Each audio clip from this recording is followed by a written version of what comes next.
রাজেশ্বরী চ্যানেলে আপনাদের সবাইকে স্বাগত জানিয়ে আজকের ভিডিওটি শুরু করলাম।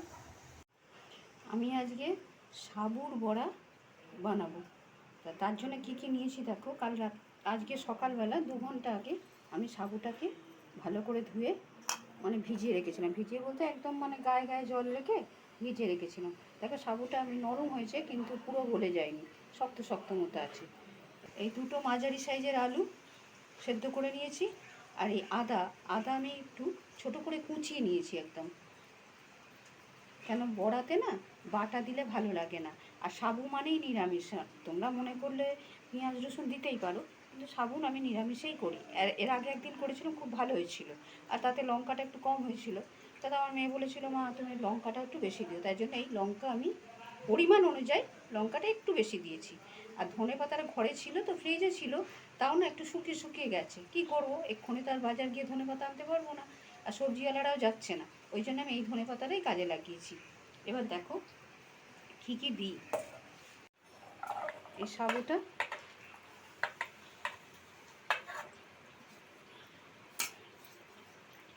আমি এটাতে দিয়ে দিলাম, সাবুটা দিলাম। তারপর আমি এই আলু, সেদ্ধ আলুগুলো দিলাম। এই পরপর দিয়ে দেবো। এই আদা কুচিটা দিলাম, আর লঙ্কাটা দিলাম, আর ধনে পাতাটাও দিয়ে দিলাম।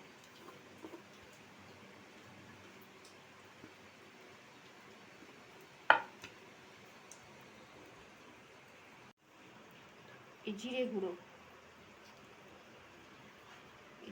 দিলাম।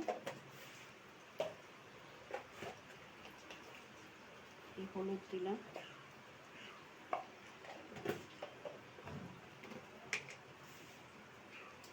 নুন পরিমাণ মতো নুন দিয়ে দিলাম।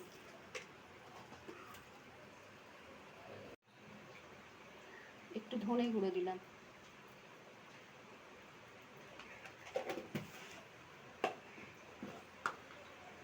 আর এই কর্নফ্লাওয়ার, বুঝেছো, এই কর্নফ্লাওয়ারটা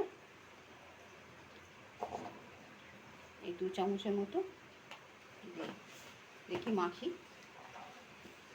ভালো করে মাখতে হবে।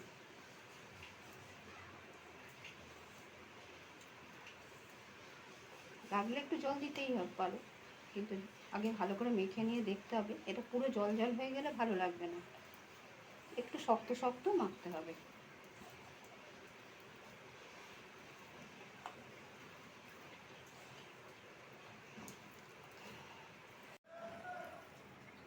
দেখো এটা আমি জল দিইনি, কিন্তু একদম একটু শক্ত শক্ত মাখা হয়েছে।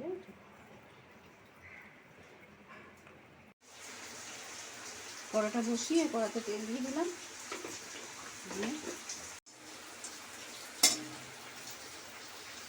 তেলটা গরম হয়ে গেলে তখন তেলটা আঁচটা একটু কমিয়ে দিয়ে, খুব জ্বলে গেলে তেলটা না, খুব গরম হয়ে গেলে তখন ওটা কি ভেতরে পুড়ে যাবে জিনিসটা। তা আমি একটু আঁচটা কমিয়ে একটু ঠান্ডা অবস্থায় আমি দেবো। আর এটা দেখো,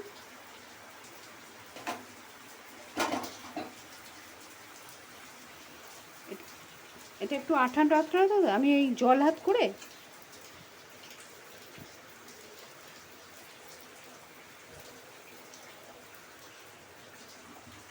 এরকম করে আমি ছাড়তে থাকবো।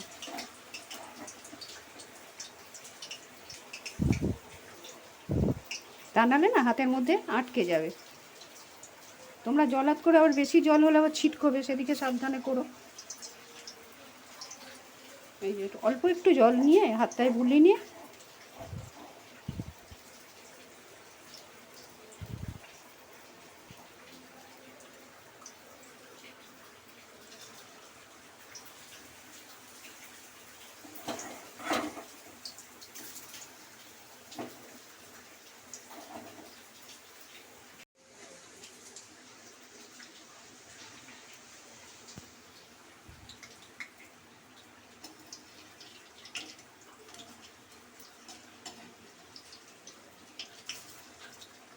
এগুলো তোমার স্ন্যাক্স হিসেবে খুব ভালো লাগে শুধু মুখে খেতে। বা ডাল হলো, ভাত দিয়ে ডালের সঙ্গে তুমি একটু খেলে খুব ভালো লাগে খেতে।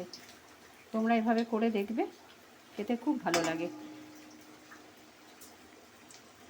তোমরা করে খেয়ে দেখো, যদি ভালো লাগে তোমরা আমার পাশে থেকো আর আমাকে কমেন্টে জানিও। কমেন্টগুলো যখন দেখি ভালো লাগে, ভালো লেখা থাকলে ভালো লাগে। না না যদি জানতে পারি আমিও বুঝতে পারি না ঠিক হচ্ছে কি না, যেটা রান্না করছি সেটা ভালো হচ্ছে কি না, তোমাদের ভালো লাগছে কি না।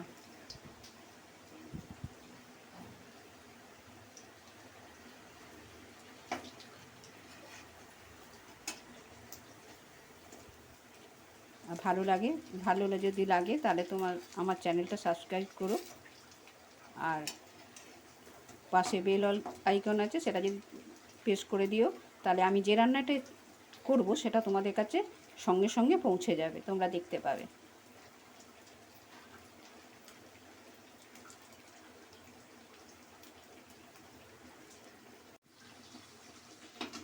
দেখো কি সুন্দর লাল লাল হয়েছে। এই অল্প হালকা লাল লাল হবে, খুব বেশি করা হবে না।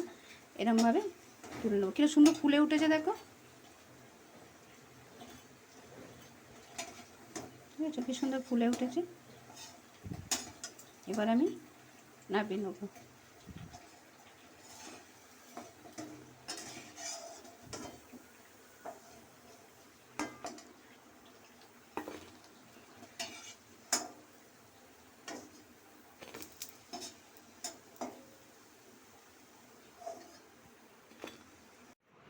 দেখো আমার বড়া ভাজা হয়ে গেছে। তোমরা এভাবে করে দেখো, আর দেখো কি, ঠিক আছে? কি সুন্দর, আর দেখো মজমজ করছে।